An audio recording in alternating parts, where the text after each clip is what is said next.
Mheshimiwa Amina Good Said. Mheshimiwa Mwenyekiti, kwanza kabisa nianze kwa kumshukuru Mwenyezi Mungu mwingi wa rehema kwa kunijalia afya na uzima na kuweza kusimama hapa mbele yako katika bunge hili tukufu.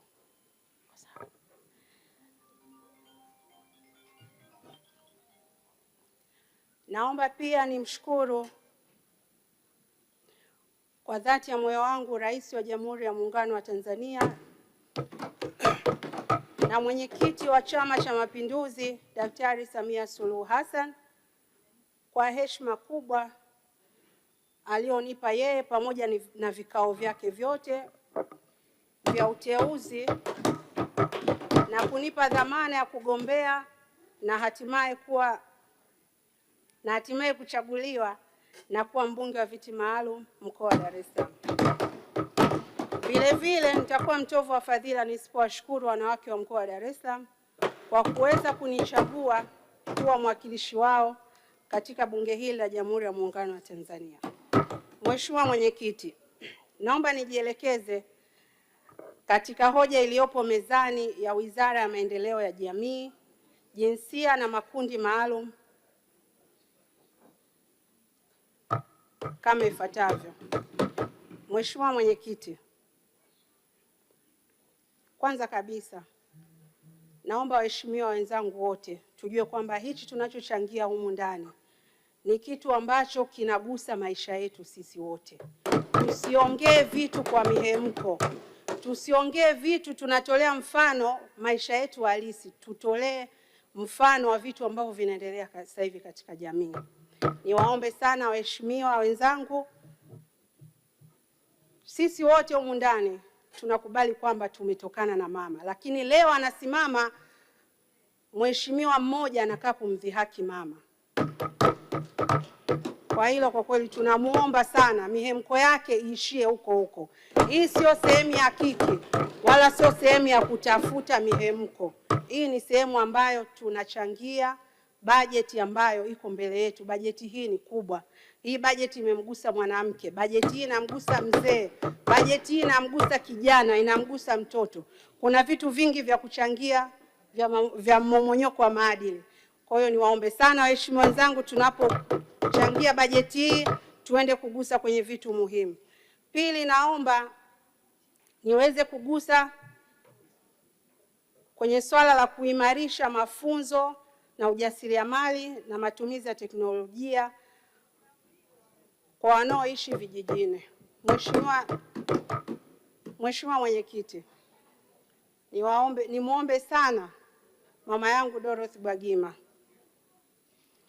Katika bajeti yake yote leo aloizungumzia hapa, sijaona agusie maafisa maendeleo ya jamii kugusa chini huku vijijini.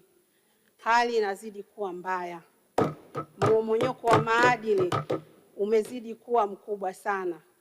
Mimi na mifano michache katika mkoa wangu wa Dar es Salaam, imefikia pahala tunaogopa hata kukaa na ndugu zetu. Mzee wa miaka 80 ameenda kumbaka mtoto wa miaka 8. Na mtoto huyu leo ndo tunaenda kumzungumzia kwenye dira hii, kumtengeneza na kumwandaa mpaka kufikia 2050. Mtoto huyu tunaenda kumwandaa nini kama tunaenda kumharibia maisha yake? Mtoto wa miaka 8 akienda kufanywa vitendo vile vya ukatili, haviwezi kutoka katika akili yake.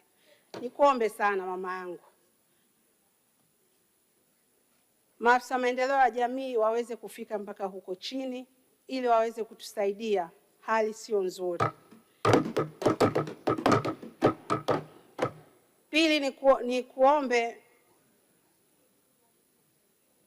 kuongezwa kwa vituo vya ushauri na msaada wa kisheria kwa wanawake na watoto wanaopitia ukatili ili haki zao ziweze kupatikana kwa haraka. Unakuta kesi ya ukatili wa mama au wa mtoto, lakini kesi hiyo inachukua zaidi ya miaka 5, miaka 6. Kila siku jalada lake unaambiwa uchunguzi unaendelea. Ni uchunguzi gani unaoendelea wakati kesi inaonekana iko wazi kabisa? Nikuombe mamangu Dorothy Gwajima, mimi naujua uwezo wako. Najua tunashirikiana kwenye mengi sana kwenye swala hili la mmomonyoko wa maadili. Shirikiana na taasisi zisizokuwa za kiserikali, na wao pia wana mchango mkubwa ambao wanaweza wakasaidia kwenye swala hili la kuweza kuhakikisha mmomonyoko wa maadili unapungua. Mheshimiwa Mwenyekiti, niombe pia serikali yetu sikivu, bajeti hii naiona kwamba tuiongezee kutokana na hali ilivyo. Tuiongezee pesa ili pesa hizi ziweze kwenda kuongeza kuajiri maafisa maendeleo ya jamii zaidi. Asilimia hii alosema ya kuajiri maafisa maendeleo ya jamii 5,338 naona bado ni ndogo sana kutokana na hali ya mmomonyoko wa maadili ilivyo. Nimuombe sana mama yangu Dorothy Gwajima, mimi naamini serikali hii ni sikivu, tuongezewe budget kwenye hili swala, sababu kila kukicha hali inazidi kuwa mbaya.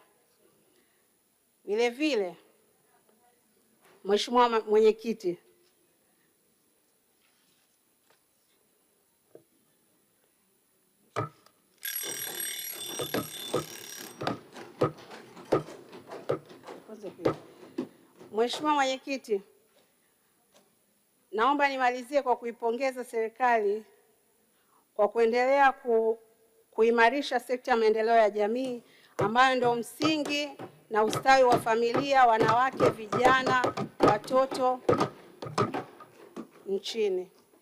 Pia Mheshimiwa Mwenyekiti, niombe Wizara ya Maendeleo ya Jamii, mama yangu Dorothy Gwajima, wanawake, unajua biashara zetu ni biashara ndogo ndogo tu, biashara ambayo haigharimu mtaji mkubwa sana. Lakini leo kwenye mikopo hii ya 10%, mnapokuwa vikundi unaambiwa ukaweke collateral ya nyumba. Mama anahitaji mtaji ambao ni wa 500,000 tu au 300,000. Hii collateral ya nyumba anaenda kuitoa wapi? Mimi niombe tutumie taasisi zilizokuwa za kiserikali na zisizokuwa za kiserikali ambazo ziko active. Hizi fedha ziweze kupitia kwao ili waweze kuwasaidia hawa wanawake wa hali ya chini, na wao waweze kukuza vipato vyao, kwa sababu naamini kabisa ukimwezesha mwanamke ni umeiwezesha jamii. Na vile vile pato la mwanamke huwa halina matawi kama la wenzetu kina baba. Mwanamke ukimwezesha pato lake linarudi ndani. Kina baba wana matawi mengi, utakuta na nyumba 3, 4, 5. Leo anajisifu na wana michepuko. Kwa hiyo mimi nikuombe mama yangu, mwanamke huyu tumwangalie kwa jicho la huruma sana. Hii mikopo ya 10% ya kwenda kuweka dhamana ya nyumba, kwa kweli kae chini kwa mara nyingine tena tuiangalie na iweze hicho kifungu kiangaliwe. Nikushukuru sana Mheshimiwa Mwenyekiti, naomba kuunga hoja mkono. Asante sana Mheshimiwa Amina Good Said.